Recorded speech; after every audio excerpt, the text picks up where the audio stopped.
नमस्कार, न्यूज 18 मध्य प्रदेश छत्तीसगढ़ देख रहे हैं आप। मैं हूं आपके साथ प्रशांत कटारे। तो एक अपील हर बार आपसे कि मास्क जरूर लगाइए कोरोना संक्रमण के मद्देनजर। और अब खबरों में सबसे पहले बात करेंगे इस वक्त की बड़ी खबर की। नक्सलियों ने जवान को छोड़ दिया है। राकेश्वर मनहास को नक्सलियों ने छोड़ दिया है। तर्रेम थाना पहुंचा है जवान राकेश्वर मनहास। स्वास्थ्य जांच के बाद अब उसे रायपुर भेजा जाएगा। हेलीकॉप्टर से उसे रायपुर भेजा जाएगा। तो ये इस वक्त की सबसे बड़ी खबर है। छत्तीसगढ़ के बीजापुर में हुई मुठभेड़ में जहां 22 जवानों की शहादत हुई थी, 30 से ज्यादा जवान जख्मी हुए थे, वहीं एक जवान जो कि नक्सलियों के कब्जे में पहुंच गया था और पिछले मुठभेड़ के बाद से ही ये नक्सलियों के कब्जे में था। राकेश्वर मनहास जिसे नक्सलियों ने छोड़ दिया है। तो जवान को नक्सलियों ने छोड़ दिया है और तर्रेम थाना पहुंचा है राकेश्वर मनहास। स्वास्थ्य जांच के बाद राकेश्वर मनहास को रायपुर भेजा जाएगा। बताया जा रहा है कि हेलीकॉप्टर से रायपुर भेजा जाएगा राकेश्वर मनहास को। जम्मू के रहने वाले हैं राकेश्वर। परिवार लगातार अपील भी कर रहा था कि राकेश्वर को कैसे भी छुड़ाया जाए और लगातार अपील शासन प्रशासन भी कर रहा था कि राकेश मनहास को छोड़ा जाए और ये अपील काम भी आई। नक्सलियों ने राकेश मनहास को छोड़ दिया है। राकेश मनहास तर्रेम थाना पहुंचा है और इसके बाद स्वास्थ्य जांच होगी। स्वास्थ्य जांच के बाद रायपुर भेजा जाएगा राकेश्वर मनहास को। तो तमाम कोशिशें रंग भी लाई। आखिरकार राकेश्वर मनहास सुरक्षित वापस आ गया है। और इस वक्त न्यूज 18 छत्तीसगढ़ एडिटर प्रकाश चंद होता जी हमारे साथ जुड़ गए हैं। प्रकाश जी, बहुत अपीलें परिवार भी कर रहा था, यहां तक कि राज्य सरकार के मंत्री और पुलिस प्रशासन भी लगातार ये कहता रहा कि राकेश्वर मनहास को छोड़ें। ये अपीलें काम आई या फिर कोई और रणनीति भी इसके पीछे थी शासन प्रशासन की?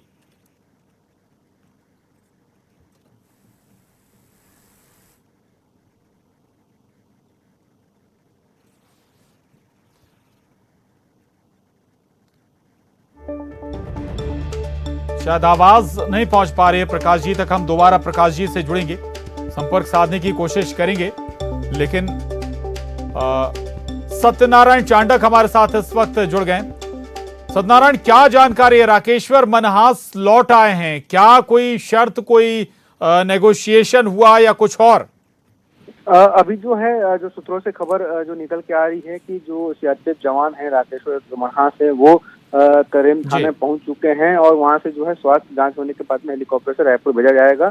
ये जो है लगातार हमारे सूत्रों से जानकारी मिल रही है। हालांकि इसकी आधिकारिक पुष्टि जो है नहीं हो रही है, अधिकारी इस बात से इनकार कर रहे हैं। लेकिन जो हमारे पास जानकारी आ रही है वो यही निकल के आ रही है कि जवान को छोड़ दिया गया है। अब जो कि किन मुद्दों पे बात हुई है, किन शर्तों पे बात हुई है, ये जो है अभी तक जानकारी निकल के सामने नहीं आ रही, क्योंकि उस इलाके में नेटवर्क नहीं है, उस इलाके में किसी प्रकार से संपर्क नहीं हो पा रहा है। तो ये बातें सामने निकल के नहीं आ रही है।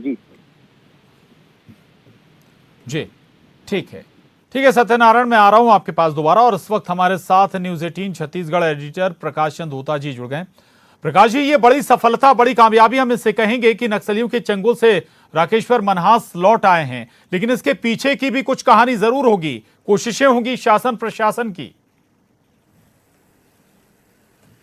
देखिए, एक अंग्रेजी में डिप्लोमेसी को लेकर एक बात कही जाती है, वो है बैक चैनल डिप्लोमेसी, यानी कि जो दिखता नहीं है, सतह पे जो नहीं दिखती है, उसी तरह की कूटनीतिज्ञ काम भी की जाती है। और वो रहा है यहीं पे। इस पूरी घटना को अगर देखें तो आप एक चीज देखेंगे, जिस तरह से पूरी माओवाद घटना को लेकर सरकार को सब लोग लग रहा था चुप्पी साधी हुई है। ऐसी बात नहीं थी। हमारे पास जो जानकारी थी, जरूरी नहीं है सारे जानकारी हम दर्शकों को दे, लेकिन इतना जरूर बता सकते हैं, सरकार ने कुछ ऐसे लोगों को चुना था जो सबके समाज में जिनकी काफ़ी इज्जत है, और ऐसे लोगों को जो माओवाद मामले के जानकार भी है, उनसे कल सहमति मांगी गई थी और कहा गया था कि आप इस बात को लेकर माओवादियों से पहल करें कि जो कोबरा जवान है, जो जिंदा पकड़ लिए थे माओवादियों ने, उसको उन्होंने छोड़ दे, और इसकी पहल करने की बात कही गई थी। और जब ये बात सामने आई, उस दौरान ये बात भी आई कि कुछ लोगों ने मना कर दिए थे, लेकिन एक वरिष्ठ व्यक्ति उनमें से जी। उन्होंने कहा था कि धर्मपाल सैनी जो समाज सेवी हैं और पूरे बस्तर में आदिवासियों की बालिका शिक्षा के लिए बड़ा काम करते हैं, उन्हीं का नाम का आगे आया और उन्हीं को कहा गया सरकार के द्वारा आप माओवादियों से संवाद स्थापित करिए, आप माओवादियों से संपर्क करिए और आप पहल करिए। तो वो और कुछ और आदिवासी नेता इस मामले में गए थे जंगल के अंदर, माओवादियों से बात की और जो जानकारी आई है उन्हीं के हाथों माओवादियों ने जो जवान है, कोबरा जवान है धर्मपाल मनहास, उसको राकेश्वर मनहास उसको छोड़ दिया है। ये जानकारी आ रही है। हमारे जो प्रतिनिधि है वो कह रहे हैं कि वो तर्रेम थाना पहुंच गए हैं। अधिकारियों से जब बात हुई, देखिए उसका एक सिस्टम होता है, जब भी कोई दुश्मन के हाथों रहता है आता है तो सबसे पहले उसका डीब्रीफिंग कहते हैं, उससे जानकारी ली जाती है घटना कैसे हुआ था, क्या हुआ, और उसके बाद उसका स्वास्थ्य का तुरंत परीक्षण किया जाता है और उसके बाद उसको ऐसे जगह लिया जाता है, क्योंकि ये एक इसको स्टॉकहोम सिंड्रोम भी हो सकता है, माओवादियों ने उसका ब्रेन वॉश भी कर सकते हैं, कई बातें सामने आ सकते हैं, तो अक्सर उसको फिर लिया जाता है और मानसिक रूप से उसको कैसे सशक्त बनाया जाए। अभिनंदन का भी जब हुआ था, जब वो पाकिस्तान से छूट के आए थे, जब मजबूरी में पाकिस्तान को छोड़ना पड़ा था अभिनंदन को, तब भी ये प्रक्रिया हुई थी। और जब कोई जवान, चाहे प्रकाश सोनी की बात करें, थानेदार थे, उनको भी जब माओवादियों ने किडनैप कर लिया था तो लाया गया, पहले डिब्रीफिंग हुई, डिब्रीफिंग के बाद फिर उनका स्वास्थ्य परीक्षण किया गया, फिर उनको ऐसे लोगों के साथ रखा गया, तो ये प्रक्रिया होता है। उसके बाद अगर कभी मौका मिले तो मीडिया के या बाकी लोगों के साथ प्रस्तुत किया जाता है। लेकिन अक्सर हमने देखा है, इवन एलेक्स पॉल मेनन जो सुकमा के कलेक्टर थे, जब उनको भी किडनैप हुआ था तो ऐसा नहीं कि जब छोड़ा गया तो सीधे मीडिया के सामने उपस्थित किया गया। कई बातें ऐसे होते हैं जो सबके सामने नहीं की जाती है और न्यूज़ 18 एक बहुत जिम्मेदार चैनल है, इसीलिए हमारे पास कई जानकारियां होती है। इसके बाद भी हम उसको उसी तरह का दर्शकों के सामने सब कुछ प्रस्तुत नहीं कर सकते, क्योंकि देश राष्ट्र की एकता, अखंडता और कई बात सामने रहती है। लेकिन इस वक्त की जो सबसे बड़ी खबर है, खबर यही है कि धर्मपाल सैनी जो बस्तर के सबसे अच्छे छवि और इज्जतदार व्यक्ति माने जाते हैं, समाज सेवी माने जाते हैं, उन समाज सेवी के हाथों पद्मश्री धर्मपाल सैनी हैं, उनके हाथों माओवादियों ने कोबरा जवान को हस्तांतरित किया है। साथ ही एक आदिवासियों की एक बड़े नेता भी थे और साथ ही कुछ पत्रकार भी जंगल में गए थे। अब ये बात नहीं पता चल पाया है पत्रकार को, जैसे पिछले बार भी हुआ था जब एलेक्स पॉल मेनन को छोड़ा गया था तो पत्रकारों की टीम को बाहर रोक दी गई थी और अंदर गए थे जो वार्ताकार थे, जिन लोगों ने मध्यस्थी की थी वो अंदर गए थे और उनको छोड़े थे। तो इस बार जब तक वो रेंज पे नहीं आएंगे तब तक ये कहना बहुत कठिन है। और नेटवर्क रेंज में आने के बाद अगर किसी से बात होगी, उसके बाद किस किस को कहां तक जाने की अनुमति दी गई, ये बातें सामने आएंगे। लेकिन ये बातें कही जा रही है कि तर्रेम थाने में पहुंच गए हैं। बिल्कुल, बैकडोर चैनल का जिक्र आप कर रहे हैं, आप इसमें धर्मपाल सैनी, कुछ समाज सेवी और कुछ और लोगों का भी जिक्र कर रहे हैं। लेकिन एक और बिंदु जिस पर आपसे समझना चाहूंगा, विश्लेषण चाहूंगा, स्वाभाविक है कि अगर नक्सलियों ने छोड़ दिया है राकेश्वर मनहास को तो कुछ ना कुछ नेगोशिएशन जरूर होगा। हो सकता है कि ये बातें समय के साथ बाहर आएं, लेकिन ये मानते हैं आप कि कोई ना कोई जरूर कुछ ना कुछ मांगे रखी गई होंगी, कुछ बातें रखी गई होंगी कि नक्सलियों की तरफ से भी? प्रकाश जी। प्रशांत, देखिए एक बात समझिए, माओवादियों की समझ रखिए तो वहां पे एक चीज होती है, आज देश में जो 22 जवान शहीद हुए, चर्चा उनकी नहीं हो रही है, चर्चा हो रही है एक जवान जो जिंदा पकड़ लिए। यही माओवादियों का सबसे बड़ा हथियार होता है या स्ट्रेटेजी होती है। वो इसी जरिए जिन 22 लोगों की शहादत की बातें नहीं की जा रही है, चर्चा हो रही है देश में, एक जिंदा जवान जो उनके कब्जे में है उसको छोड़ने की बात हो रही है। और वहां पे जब जिंदा छोड़ा जाएगा, मानवता का बात की जाएगी, तब कोई सवाल नहीं उठाता उस 22 लोगों के ऊपर फिर क्यों बर्बरता की गई, किस हालात में उन 22 जवानों के ऊपर जो गोलियां दागी गई थी, क्या वो मानवता के प्रहार नहीं था, मानवता के खिलाफत नहीं थी? लेकिन यही स्ट्रेटेजी माओवादी जी। अपनाते हैं और वो चर्चा पे रहना चाहते हैं। वो जानते हैं कि किस तरह से इस तरह की स्थितियों को भुनाया जाए, क्योंकि लगातार हमने कई बार देखे हैं उन्होंने इस तरह के, अब इवन हमने जैसे सुकमा की कलेक्टर की बात की, मलकानगिरी, उड़ीसा में मलकानगिरी, उसके जो कलेक्टर थे विनिल कृष्णा, उनको भी अपहरण कर लिए थे। उनकी बात अगर करें, अगर हम बात करें, मैं जैसे प्रकाश सोनी का जिक्र किया, जो थानेदार थे, उनका अगर जिक्र करो, 4 जवानों को अपहृत कर लिए थे, उनकी जिक्र करो, लंबी लिस्ट है। वो जब भी इस तरह की घटनाओं को करते हैं, सुर्खियों पे रहना चाहते हैं। बेसिकली माओवादियों का सबसे बड़ा हथियार होता है लोगों के दिल और दिमाग में भय पैदा करना, और उसी भय पे वो राज करते हैं उन इलाकों में। इसीलिए वो इस तरह की करतूतों को अंजाम देते हैं। साथ ही उनके जो समर्थक हैं उनको बोलने का मौका मिलता है। आप उस 22 जवानों को बात मत करिए, आप बात करिए वो एक जवान की, लेकिन जब बात उठती है, आप युद्धबंदी के तौर पे उनको स्वीकार किए थे? अगर युद्धबंदी के तहत, मैं इसीलिए इस बात को कह रहा हूं, अगर जंग होती है, लड़ाई होता है, तो जेनेवा कन्वेंशन कहती है आप सामने वाले को बराबरी का इज्जत देंगे। वो हुआ था क्या?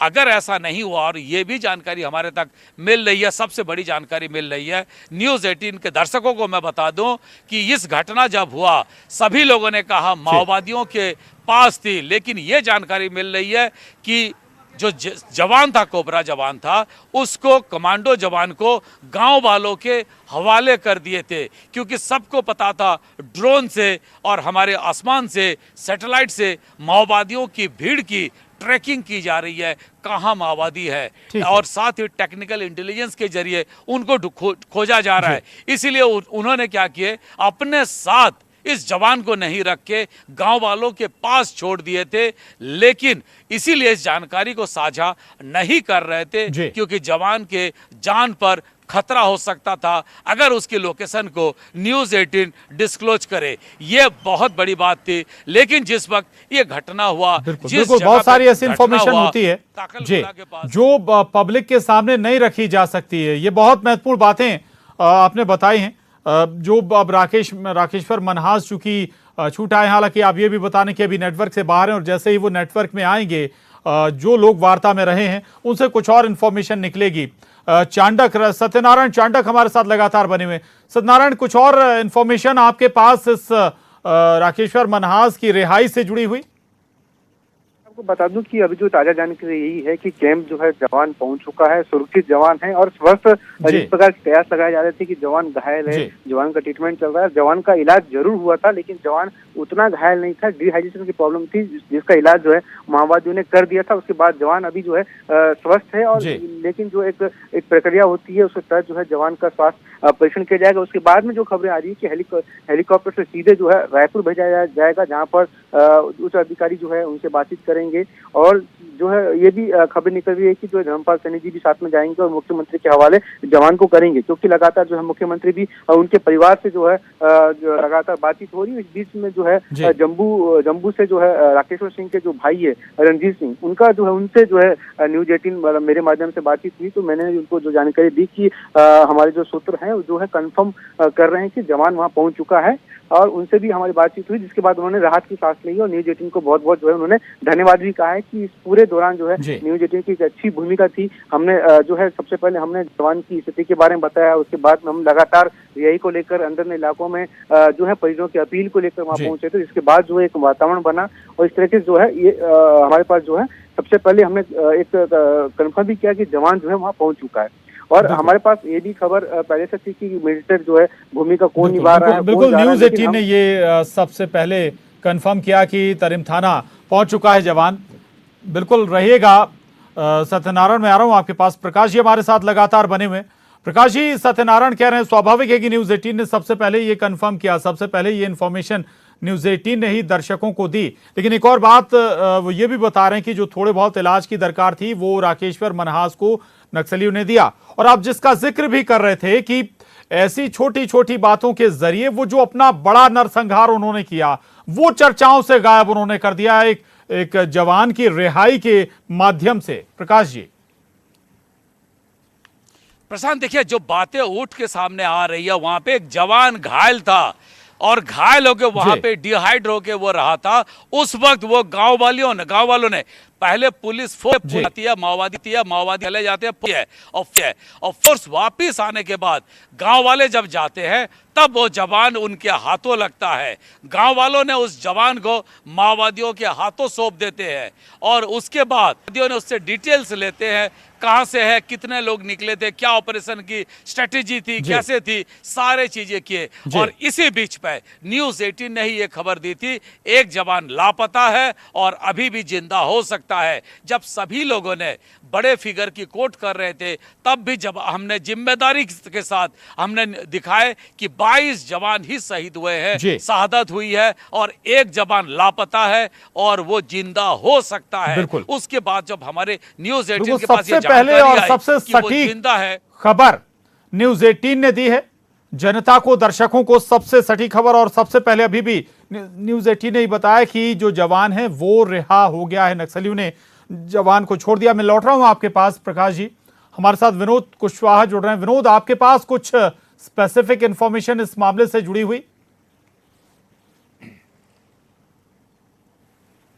है कि बीती रात को जो है धर्मपाल सैनी जो कि पद्मश्री से सम्मानित हैं, वो और उनके साथ में गोंडवाना समाज के एक प्रमुख हैं, ये दो लोगों का जो दल है वो मध्यस्थता के लिए गया हुआ था। हालांकि कुछ पत्रकारों के भी जाने की बात सामने आई थी कि 3 पत्रकार जो है वो उनके साथ में गए थे, लेकिन जो सूत्रों से हमें जो खबर मिल रही है कि एक लास्ट जगह पर जाकर के पत्रकारों को माओवादियों ने रोक दिया और केवल जो 2 व्यक्ति हैं जिनकी मध्यस्थता की बात सामने आ रही है उन दोनों को ही अंदर ले जाया गया था और बाकी लोगों को छोड़ दिया गया था। क्योंकि पिछले समय से ऐसा देखने में आ रहा है कि माओवादी जो है वो पत्रकारों से काफी ज्यादा नाराज हैं और शायद ऐसा उन्हें लगता है कि उनकी जो गोपनीयता है वो कहीं ना कहीं लीक होती है। तो इन तमाम वजहों के चलते पत्रकारों को अंदर नहीं ले जाया गया, ऐसा सूत्र कहते हैं।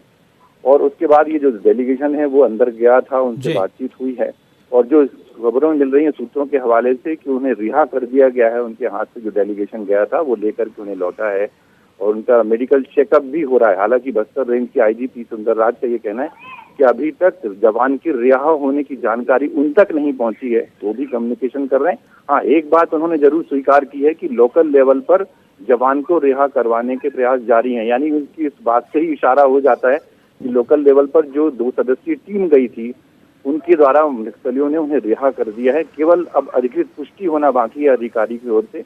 और जैसे कि सूत्र ये भी बता रहे हैं कि जवान का चेकअप होने के बाद उन्हें रायपुर भेजा जाएगा, क्योंकि इस मामले में राज्य सरकार तो कोशिश कर ही रही थी जवान को रिहा करवाने के लिए। केंद्र सरकार भी जो है लगातार मॉनिटरिंग कर रही थी। सीआरपीएफ के जो अफसर राजधानी में बैठे हुए हैं वो भी मॉनिटरिंग कर रहे थे।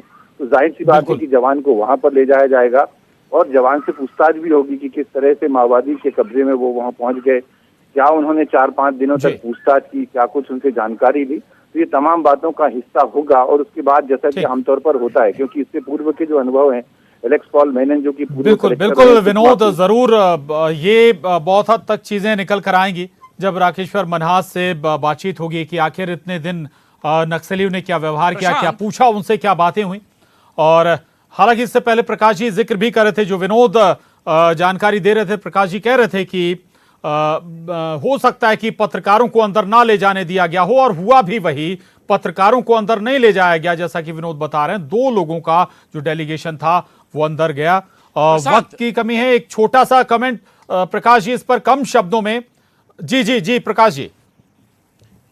देखिए, जो सबसे बड़ी बात जानकारी इस वक्त मिल रही है, पूरी घटना की मॉनिटरिंग, सतत मॉनिटरिंग खुद मुख्यमंत्री भूपेश बघेल कर रहे थे, क्योंकि सीआरपीएफ के डीजी ने भी कह दिया था कि राज्य सरकार के ऊपर निर्भर करता है इस हॉस्टेज क्राइसिस को कैसे सॉल्व किया जाए। भूपेश बघेल ने अपनी धीमत्ता का परिचय दिया, बुद्धिमत्ता का परिचय दिए, कोई बयानबाजी नहीं की और सबसे व्यक्तिगत रूप से बात किए और इस काम को कैसे सॉल्व किया जाए उस ओर किया। डिप्लोमेसी की सबसे जो बड़ी बात होती है चुप रहना, उसको उन्होंने रखा और इस पूरी घटना पे खुद मॉनिटर किए और पूरी घटना को लेकर आखिरी अंजाम तक उन्होंने पहुंचाया। लेकिन कहीं पे भी भूपेश बघेल ने बयान नहीं दी, ना दावा ठोके, उल्टा सभी को निर्देशित किया गया था इस मामले में कोई भी अधिकारी कोई बयान ना दे, ताकि एकरूपता रहे। और यही कारण है। बहुत महत्वपूर्ण बात आप बता रहे हैं प्रकाश जी। लगातार खुद भूपेश बघेल मॉनिटर कर रहे थे, हालांकि किसी भी तरह का कोई बयान मीडिया में उन्होंने नहीं दिया, लेकिन अब लगभग ये सफलता मिल चुकी है। राकेश्वर मनहास लौट चुका है, आधिकारिक पुष्टि भर बाकी है। बहुत शुक्रिया प्रकाश जी आपका इस विस्तृत जानकारी के लिए। सत्यनारायण आपका भी बहुत शुक्रिया, विनोद आपका भी बहुत शुक्रिया। बुलेटिन में बस इतना ही। खबरों का सिलसिला लगातार जारी है।